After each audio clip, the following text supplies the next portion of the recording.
नमस्ते स्टूडेंट, मेरा नाम तनिषा निराला है और मैं आज आपको एमपीपीएटी के बारे में एग्रीकल्चर में क्या क्या चीजें होती है, किन किन चीजों में हम आगे जाके 11th और 12th एग्रीकल्चर लेने के बाद आगे हमारे क्या क्या करियर बन सकते हैं, हमें उसकी गाइडेंस बताना चाहूंगी। और इसके बाद पीएटी में क्या होता है, जो बच्चों को गवर्नमेंट कॉलेज चाहिए या प्राइवेट कॉलेज चाहिए, अपना करियर कैसे बनाना है, आज मैं आपको उसकी पूरी जानकारी दूंगी। मध्य प्रदेश क्या होता है, एमपीपीएटी। एमपीपीएटी का मतलब होता है मध्य प्रदेश। पीएटी मतलब pre agriculture test. Pre agriculture test हमारा जो ईएसबी मध्य प्रदेश बोर्ड है, एग्जाम बोर्ड है, वो कंडक्ट कराता है। ये स्टेट लेवल की एग्जाम है।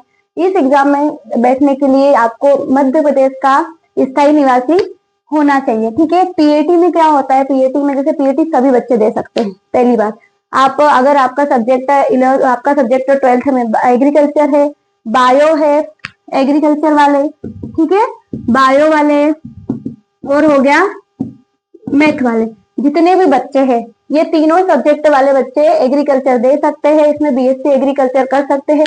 अब बीएससी पीएटी के आगे होता क्या है, पीएटी में आगे क्या क्या होता है, पीएटी में होता है बीएससी एग्रीकल्चर, ठीक है, प्लस एक होता है हॉर्टिकल्चर। हॉर्टिकल्चर में क्या होता है, इसमें उद्यान शास्त्र होता है। ये हमारे मध्य प्रदेश में से एक अलग उद्यान शास्त्र को अलग शाखा में डिवाइड करा हुआ है, जिसके कारण इसमें भी बीएससी होती है। ठीक है। इसके भी अलग कॉलेजेस होते हैं, कैसे कॉलेज मिलते हैं ये मैं आपको आगे बताऊंगी। जैसे कि आपने स्टेट एग्जाम में आपने पीएटी क्वालिफाई किया, आपको कहाँ कॉलेज मिलेगी, कैसे मिलेगी, इसकी जानकारी दी जाएगी। दूसरा क्या होता है, अगर आपको स्टेट गवर्नमेंट में नहीं लेना है, आपको मध्य प्रदेश के अंदर कोई कॉलेज में एडमिशन नहीं लेना है, या फिर आपका सपना है कि आप इंडिया के अलग अलग डिफरेंट अच्छे स्टेट में जाके पढ़ना चाहते हो, एग्रीकल्चर समझना चाहते हो, तो उसके लिए कौन सी एग्जाम होती है, सीयूटी होती है। इसे आईसीआर कंडक्ट कराता है। ठीक है। आईसीआर क्या होता है, Indian council of agriculture research institute, जो कहाँ पे है, दिल्ली में है, जो आपको पता है। दूसरा कौन कंडक्ट कराता है, दूसरी एग्जाम होती है बीएचयू।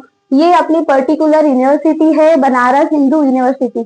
ठीक है। ये अपनी खुद पर्सनल एग्जाम कंडक्ट कराता है और इससे आपको बनारस में कॉलेज मिलती है। ठीक है। दूसरा, अब आगे पीएटी के लिए हमें क्या क्या जरूरी होता है, क्या क्या डॉक्यूमेंट जरूरी होते हैं, पीएटी के अप्लाई करने के लिए क्या क्या करना पड़ता है। ठीक है। सबसे पहले अगर पीएटी को मैंने आपको जैसे कि बताया, मैथ्स वाले, बायो वाले, एग्रीकल्चर वाले, जिनका भी 12th में मैथ्स बायो एग्रीकल्चर है, वो इस एग्जाम को, ये एग्जाम का फॉर्म डाल सकते हैं। अब जैसे कि ये एग्जाम के फॉर्म आपके स्टार्ट हो रहे हैं अप्रैल के एंडिंग में। ठीक है। 27 अप्रैल तक आपके एग्जाम के फॉर्म स्टार्ट होंगे और जून में आपकी एग्जाम कंडक्ट होगी। ठीक है। आप इस एग्जाम के लिए अच्छे से प्रिपरेशन करने के लिए आपके पास अच्छा समय है, आप अच्छे से एग्जाम को प्रिपेयर कर सकते हो और एक अच्छी गवर्नमेंट कॉलेज ले सकते हो। ठीक है। अब मैं बताना चाहूंगी कि इसमें कौन कौन सी, मध्य प्रदेश में कौन सी 2 यूनिवर्सिटी है जो एग्जाम कंडक्ट कराती है, और दूसरा इस एग्जाम में हमें कौन सी कॉलेज मिलती है। ठीक है। एक होती है एक यूनिवर्सिटी, जैसे आप सबसे पुरानी यूनिवर्सिटी JNKVV, ये है हमारी एक यूनिवर्सिटी, जवाहरलाल नेहरू कृषि विश्वविद्यालय। ठीक है। ये यूनिवर्सिटी, इस यूनिवर्सिटी के अंडर में टोटल 8 कॉलेजेस आते हैं गवर्नमेंट के। ठीक है स्टूडेंट। और दूसरी यूनिवर्सिटी होती है RVSKVV, राजमाता विजयराजे सिंधिया कृषि विश्वविद्यालय। अब ये कहाँ पे है, JNKVV कहाँ पे है, जबलपुर में। ठीक है। ये मेन यूनिवर्सिटी का कहाँ पे है, जबलपुर। दूसरा क्या है, RVSKVV, राजमाता विजयराजे सिंधिया कृषि विश्वविद्यालय, ये कहाँ पे है, ग्वालियर में। ठीक है। दूसरा, इसके अंदर मेन हमारे JNKVV में कितने कैंपस आते हैं, 8 सब कैंपस है, और इसके अंदर आते हैं 5 और कुछ अभी ऐड होने वाले हैं। ठीक है। एड ऑन हो सकता है। अभी क्या होता है कि अभी कुछ न्यूज में चल रहा है कि प्राइवेट कॉलेज भी ऐड हो रहे हैं। अभी जैसे भी अपडेट आएगा हम आपको इन्फॉर्म कर देंगे हमारे वीडियो के जरिए। ठीक है। दूसरा, इसके अंदर होता है, जैसे कि मैं आपको नाम बता देना चाहूंगी कि जबलपुर यूनिवर्सिटी के अंदर सबसे पहले मेन कैंपस है जबलपुर यूनिवर्सिटी, जो सबसे बेस्ट यूनिवर्सिटी का कैंपस है। जैसे इनमें और इसमें देखा जाए तो सबसे बेस्ट जबलपुर यूनिवर्सिटी का कैंपस है। ठीक है। और उसमें आता है सागर कॉलेज, सागर में गंज बासुदा, आपने सुना होगा नाम। छिंदवाड़ा एक हॉर्टिकल्चर कॉलेज है उद्यान शास्त्र का। जैसे पीएटी में होता है बीएससी एग्रीकल्चर और बीएससी हॉर्टिकल्चर। ठीक है। पीएटी क्वालिफाई करने के बाद होता है, फिर उसके बाद अगर हमें मास्टर्स करना है तो मास्टर्स के लिए अलग हो जाती है, मास्टर्स की एग्जाम हो जाती है। पीएचडी के लिए अपनी अपनी एग्जाम हो जाती है, उसमें मेन रिसर्च वाला सब्जेक्ट रहता है, ठीक है। अब जैसे कि जेएनकेवीयू में 8 कैंपस में आपने ये एग्जाम क्वालिफाई करी, ये कंबाइंड एग्जाम लेते हैं, ठीक है। पीएटी वाले जैसे ये एमपी पेट है, एमपी पेट 2 यूनिवर्सिटी है, ये कंबाइन अपनी एग्जाम होती है। जैसे ही आपका सिलेक्शन होता है, या तो आपको ये यूनिवर्सिटी मिलेगी या तो आपको ये यूनिवर्सिटी मिलेगी। इस यूनिवर्सिटी में आपको 8 कैंपस में कहीं पे भी मिल जाएगा। जैसे आपकी काउंसलिंग चालू होगी और आपने एग्जाम फॉर्म भर दिया, आपका एग्जाम में नंबर कितने आए, मार्क्स के अकॉर्डिंग मैं आपको पूरी कॉलेजेस बताऊंगी, कौन कौन सी कॉलेज आती है, आपको कौन सी कॉलेज डालना चाहिए, क्या करना चाहिए, ताकि आपको कोई गलत गाइडेंस ना मिले। क्या होता है कभी कभी हमारे नंबर मेरिट लिस्ट में आए रहते, तब भी हमें एक मेन कैंपस या मेन यूनिवर्सिटी, जैसे कि हमारे मध्य प्रदेश के बच्चों के दिमाग में है कि हमें अगर एग्रीकल्चर में कोई बेस्ट कॉलेज है तो हमें इंदौर कॉलेज चाहिए, तो हमें पता होना चाहिए कि इंदौर कॉलेज कौन सी यूनिवर्सिटी के अंदर में आता है। तो इंदौर कॉलेज कौन सी यूनिवर्सिटी के अंदर आता है, आरवीएस के भी। अगर आपके मोर देन, जैसे कैटेगरी वाइज डिवाइडेड होता है, कैटेगरी वाइज कैसे डिवाइडेड होता है, अगर आप जनरल हो, ओबीसी हो, एसटी एससी, उसके अकॉर्डिंग आपके जितने नंबर आएंगे, आपने जितने नंबर पीएटी एग्जाम में गेन करे, आपको क्या क्या पता कि आपके नंबर कितने आ रहे हैं, क्या है, आप क्या होता है, आपको ये जानकारी होना चाहिए कि आपकी टोटल एग्जाम कितने नंबर की होती है। तो एमपीपीएटी कितने की होती है, 200 मार्क्स की, ठीक है, 200 मार्क्स की होती है। और ये एग्जाम क्या होती है, कंप्यूटर बेस्ड होती है। कंप्यूटर बेस्ड तो आप थोड़ा बहुत कंप्यूटर 12th के बाद, अभी न्यू जनरेशन है, आपको थोड़ा बहुत कंप्यूटर सबको आता है, कुछ नहीं करना, थोड़ा सा माउस चलाना रहता है, थोड़ा सा कीपैड का यूज करना रहता है, ठीक है। कीपैड का यूज तो ऐसे एक्चुअली आपको करना नहीं रहता है, वहां पे आपको ऐसे बायोडाटा बना रहे, इसके लिए भी आपको इन्फॉर्म कर दिया जाएगा। जैसे आपकी एग्जाम नजदीक आएगी, थोड़ा सा आपका प्रैक्टिस के लिए हम वीडियो में आपको बता देंगे कि आपको कैसे प्रैक्टिस करना है, क्या करना है। क्यों, क्योंकि यहाँ पे बच्चे गलती करते हैं। आपने पासवर्ड डाला, उसके बाद बच्चे क्या करते हैं एग्जाम में, जैसे एग्जाम में कुछ बच्चों की ये गलती है, तो नए नए बच्चे होते हैं, हेजिटेशन रहता है, क्या करेंगे, कैसे करेंगे, पहले पेपर कौन सा ओपन होगा। अगर फर्स्ट पेपर ओपन हो गया, अगर एग्रीकल्चर का मान लो एक एग्जाम्पल लेते हैं कि एग्रीकल्चर एजी का 1 2 3, ठीक है, ये अगर एजी का पेपर ओपन हुआ तो क्या हम इसको टिक लगा के नेक्स्ट पेपर पे खुद से जा सकते हैं, या नेक्स्ट पेपर पे जाने के लिए क्या होगा कि हमें कुछ टाइम मिलेगा। ये सब की इंफॉर्मेशन आपको मिलेगी एग्जाम के कुछ समय के पहले, आपको यहाँ से प्रैक्टिस कराई जाएगी, ठीक है। अब दूसरा क्या होता है कि आपके कितने मार्क्स का होता है, 200 मार्क्स का। अब मैंने आपको पहले बताया कि कौन कौन से बच्चे दे सकते हैं, मैथ्स, बायो, एग्रीकल्चर, आपको आप इन्हें तीनों स्ट्रीम में फील भी कर सकते हैं। बीएससी एग्रीकल्चर वाला बच्चा, जो एग्रीकल्चर वाला बच्चा जिनका 12th में एग्रीकल्चर सब्जेक्ट है, वो क्या कर सकता है, एजी 1 2 3 से फॉर्म फिल करता है, ठीक है, एजी 1 2 3 से, ये ध्यान रखना। फिर दूसरा क्या होता है, अगर बायो वाले हो तो एग्रीकल्चर पीएटी बायो से फिल करेंगे, मैथ्स वाले हैं तो मैथ्स से फिल करेंगे, ठीक है। अब जैसे कि मैं आपको स्पेशल एग्रीकल्चर वालों के बारे में बताना चाहती हूँ कि कितने नंबर डिवाइडेड होते हैं।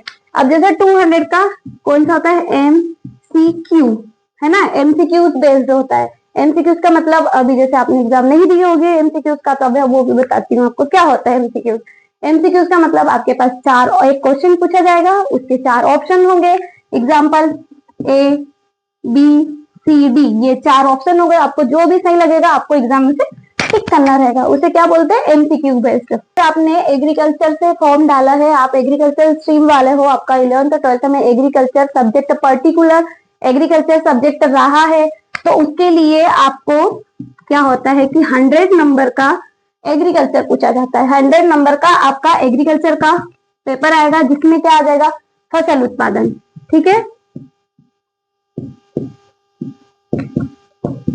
और दूसरा क्या होता है, पशुपालन,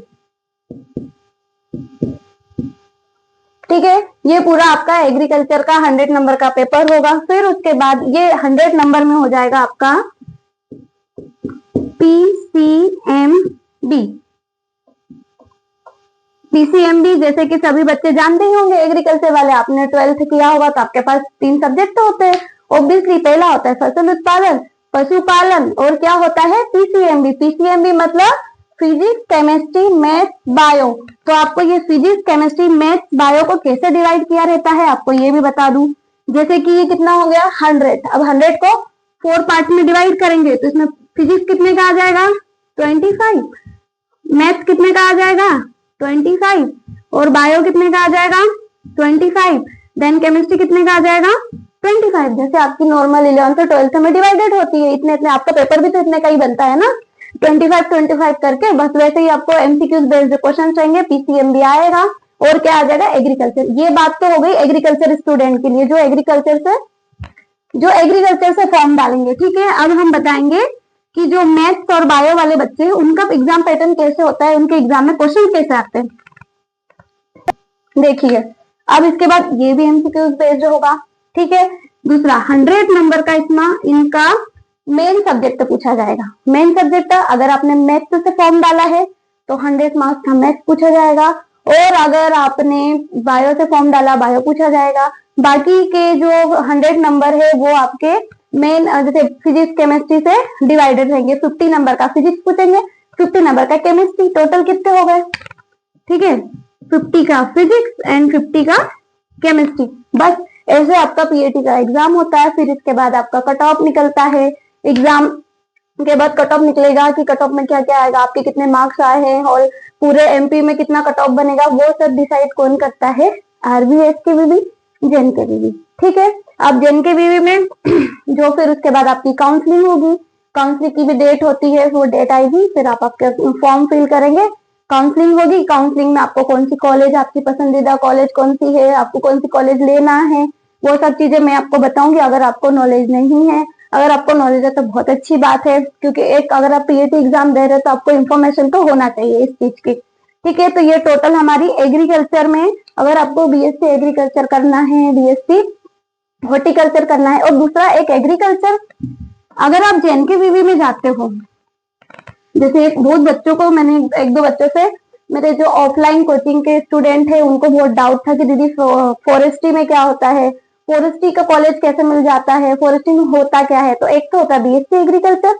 एमएससी एग्रीकल्चर, ठीक है, क्या हो जाएगा, बीएससी एग्रीकल्चर प्लस हॉर्टिकल्चर, ठीक है। एक होता है फॉरेस्ट्री, क्या होता है, फॉरेस्ट्री। ये फॉरेस्ट्री का कॉलेज आपको आरबीएसकेवीबी में जाओ, सॉरी जेएनकेवीबी में जब आप जाओगे तो जेएनकेवीबी में आपको फॉरेस्ट्री मिलेगा। प्लस अगर आप मैथ्स वाले हो, अगर आपने मैथ्स से किया है और आपको एग्रीकल्चर इंजीनियरिंग करना है, एक लोती कॉलेज है जबलपुर कॉलेज, जबलपुर कॉलेज में आपको एग्रीकल्चर इंजीनियरिंग मिल जाता है, ठीक है। प्लस एग्रीकल्चर फिशरीज मिल जाता है, फॉरेस्ट मिल जाता है, ये सब ऑप्शन है आपका एग्रीकल्चर, बीएससी एग्रीकल्चर के लिए, ठीक है। BSc agriculture, horticulture, forestry, fisheries, engineering, ठीक है, ये आपके स्कोप है। इसके बाद डिसाइड करता है, अगर आपने बीएससी एग्रीकल्चर किया है तो इसके बाद आप एमएससी एग्रीकल्चर करोगे, उसी में एग्रीकल्चर में आप पीएचडी करोगे, तो सब आगे की बातें हो गई। अभी फिलहाल हम मेन फोकस किस पे करेंगे, पीएटी पे, एमपी पीएटी पे, ठीक है। अब जैसे पीएटी की मैंने आपको पूरी इंफॉर्मेशन दे दी। दूसरा अब क्या होना चाहिए, मेन चीज तो, अगर जो बच्चा मध्य प्रदेश का स्थायी निवासी, ठीक है, इसके लिए क्या होना चाहिए, मध्य प्रदेश का स्थायी निवासी होना चाहिए। अगर आपको पीएटी में बैठना है, पीएटी एग्जाम देना है, तो आपको क्या होना चाहिए, मध्य प्रदेश का स्थायी निवासी होना चाहिए, ठीक है। आपको ये चीजें समझ में आ गई। पीएटी की मैंने आपको पूरी इंफॉर्मेशन दे दी, कैसे एग्जाम होती है, क्या होता है, कैसे प्रिपरेशन करना है, ये सब चीजें मैं आपको आगे बताऊंगी कि आपको कैसे प्रिपरेशन करना है, कौन से सब्जेक्ट को कितना टाइम देना है, कितने कितने टाइम में आप कौन से सब्जेक्ट कवर कर सकते हो तो आप अच्छे नंबर गेन कर सकते हो, कौन से टॉपिक से आपको अच्छे नंबर मिल सकते हैं। जैसे सबसे अच्छा, अगर एग्रीकल्चर एजी 1, 2, 3 जैसे वेल नोन हो, आपको पता है एग्रीकल्चर 1, 2, 3 क्या होता है, जो एग्रीकल्चर वाले स्टूडेंट होते हैं उनका पेपर होता है, ठीक है।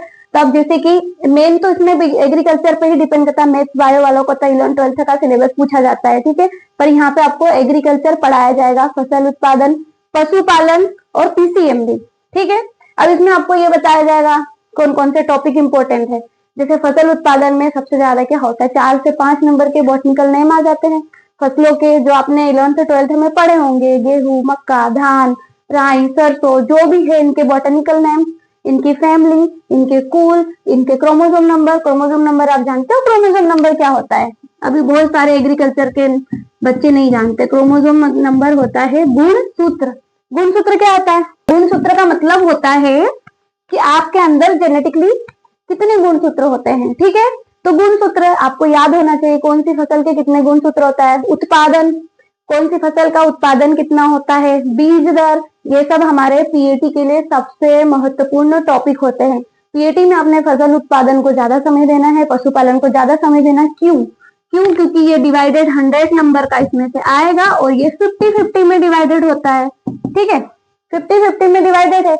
आप ही सोचो, ये 50 में से मैक्सिमम आप 100 में से अगर 50 मार्क्स भी गेन कर लेते हो, ठीक है, और बाकी के 15 मार्क्स आप कहीं से गई ऐसी स्थिति होती है कि हाँ हम फर्स्ट टाइम ट्रायल के लिए डाल रहे हैं, या फिर हम देखना चाहते हैं कि यार कैसा 12th के प्लस देखना चाहते हैं, अभी तक हमने पीएटी की तैयारी शुरू नहीं करी है, कैसे करेंगे, क्या करेंगे, बहुत सारे क्वेश्चन दिमाग में आते हैं।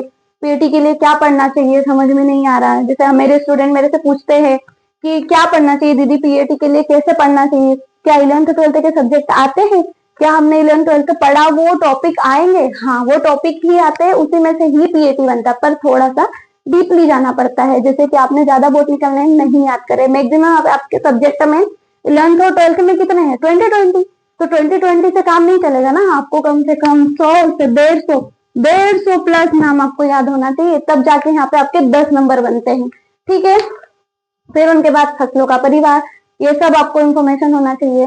अब इन चीजों को अगर स्ट्रॉन्ग कर सकते हो, फसल को स्ट्रॉन्ग कर लो, पशु को स्ट्रॉन्ग कर लो, 60-70 अच्छे से अच्छा पढ़ने वाला बच्चा 60-70 गेन कर लेता है। ठीक है, 60-70 नंबर आपके इसमें बन जाते हैं।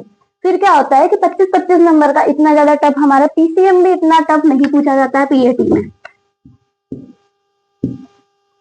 पीसीएम भी बेसिक रहता है, कॉन्सेप्ट वाले क्वेश्चंस रहते हैं, वन लाइनर क्वेश्चंस रहते हैं पीसीएम में। सबसे ज्यादा अगर देखोगे ना, आपके फिजिक्स में भी वन लाइनर, डायरेक्ट सूत्र पूछ लेंगे आपसे, इसका सूत्र क्या होता है, मात्रक, एसआई मात्रक पीएटी में पूछा जाता है। पीएटी के फेवरेट रहते हैं, बल का एसआई मात्रक, दाब का एसआई मात्रक। ठीक है, इनके फॉर्मूले मतलब सूत्र पूछे जाते हैं पीएटी में। अब केमिस्ट्री में आपको संरचना सूत्र दे देंगे, एथेनॉल, एल्कोहल, इनके फॉर्मूले, कार्बोहाइड्रेट में कार्बोहाइड्रेट से क्वेश्चन बनते हैं, प्रकाश संश्लेषण से क्वेश्चन बनते हैं, ये सब टॉपिक आपको कवर कराए जाएंगे। ठीक है, और मैथ्स सांख्यिकी सबसे इजी, सांख्यिकी के फॉर्मूले याद कर लो आप।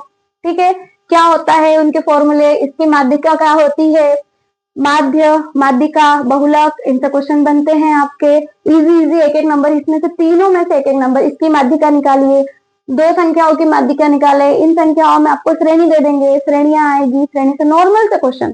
बायो में आपको कुछ नहीं, पाचन तंत्र, इनसे आपके क्वेश्चन बन जाते। तो ये क्वेश्चन क्या होता है कि हमारे जो ये पार्ट होता है एग्रीकल्चर वालों का स्ट्रॉन्ग नहीं होता है। इसको अगर एग्रीकल्चर में स्ट्रॉन्ग कर लिया, एग्रीकल्चर वालों ने स्ट्रॉन्ग कर लिया, तो क्या होता है कि हमारे यहाँ पर हम अच्छे नंबर गेन कर सकते हैं। ठीक है, आपने अगर एग्रीकल्चर वालों से क्या, ये पीसीएम भी अच्छे से कवर नहीं हो पाता, तो हम पीसीएम भी आपको बहुत अच्छे से कवर करवाएंगे यहाँ पे। इस क्लास में पीसीएमबी पे ज्यादा ध्यान दिया जाएगा। फसल पशु से नंबर तो बनते हैं, पर एग्रीकल्चर में आपने 11th-12th में फसल पशु बहुत अच्छे से पढ़ा, इतना मुझे पता है कि एग्रीकल्चर वाला बच्चा है तो वो फसल पशु पे ही पास होकर अच्छे से निकलता है। पीसीएमबी में उसकी कंडीशन ऐसी होती है कि सिर्फ वो पास होने के लिए पढ़ता है। ठीक है, तो हम पीसीएमबी पे ध्यान देंगे, फिर फॉर्मूले वगैरह आपको क्रैश कोर्स, आपको पीएटी का यहाँ पे क्रैश कोर्स कराया जाएगा आपके 2 महीने के अंदर में। जितना अच्छी कोशिश होगी मेरे से, 2 महीने के अंदर मैं आपका सब्जेक्ट अच्छे से कवर करवाना चाहूंगी, आपको अच्छे से फॉर्मूले बता दूंगी, जिससे आपके ज्यादा से ज्यादा नंबर आए। क्योंकि बहुत से बच्चे अभी सिर्फ एग्जाम का पैटर्न, एग्जाम कैसे होती है, क्या होती है, मेरा टाइम मैनेजमेंट कैसा होगा, क्या मैं टाइम मैनेजमेंट कर पाऊंगा, मैं कितने क्वेश्चन को कितना टाइम दूंगा या दूंगी, मैं इसको कर पाऊंगा कि नहीं कर पाऊंगा, मेरे को कैसे करना है, सॉल्व करने का टाइम मिलेगा, वहां पे पेन पेपर मिलेगा कि नहीं मिलेगा, ये सब क्वेश्चंस आपके दिमाग में आते हैं। और बहुत सारे बच्चे सिर्फ ये देखने जाने के लिए पीएटी एग्जाम देते हैं। ठीक है, आपके ये पूरे डाउट क्लियर होंगे यहाँ पे कैसे होगा। फिर नेक्स्ट क्या होता है, सबसे पहले हम अच्छे से सब्जेक्ट क्लियर करेंगे, हमारे फसल पढ़ेंगे, पशु पढ़ेंगे और पीसीएमबी अच्छे से कवर करेंगे, इनको अच्छे से पढ़ेंगे। ठीक है, ज्यादा से चाहेंगे कि क्रैश कोर्स से ही बच्चों के अच्छा सिलेक्शन जाए, क्योंकि आपने 11th-12th अच्छे से पढ़ी है, तो हो सकता है मे भी आपका क्रैश कोर्स का अच्छा सिलेक्शन हो जाए। ठीक, तो कल से हम हमारी क्लासेस कंटिन्यू रखेंगे, और आपको जो टॉपिक समझ में ना आए आप उसे कमेंट करें। ठीक है, थैंक यू सो मच।